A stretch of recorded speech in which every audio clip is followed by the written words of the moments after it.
on peut pas être très impressionné pour l'instant pour les résultats de 2 doses, en tout cas, ça c'est très clair. Et pour 3 doses, on verra bien. Là aussi, vous voyez le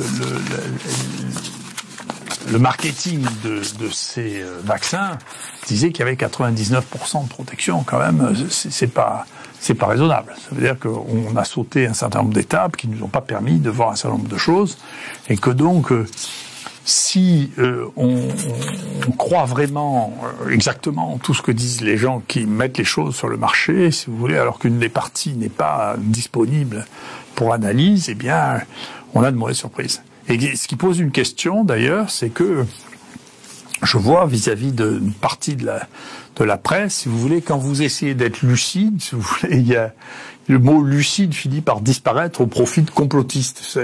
Si vous êtes lucide, alors c'est que vous êtes complotiste. Mais on a le droit de pas croire au Père Noël, hein. C'est pas obligé de croire au Père Noël. Donc moi, je le regrette.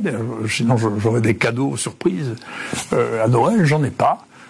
Parce que je crois plus depuis l'âge de 7 ans, je crois au Père Noël. Et donc, je crois pas quand on me vend un truc comme ça que c'est aussi simple que ça. Voilà, je pense que, bien entendu, les gens ont tendance, ce qu'on a tous tendance à faire, à regarder en fonction de sa conviction et à trouver des raisons pour enlever les choses qui ne rentrent pas dans votre conviction. Et là, une des choses qui a été enlevée de manière très claire et qui est restée dans l'esprit des gens, c'est que les cas qui surviennent très précocement après les injections sont enlevés, ce qui n'est pas raisonnable. Il faut les conserver parce que, c'est ce que je vous ai montré la semaine dernière, eh bien, il y a une partie très importante qui est liée à ça.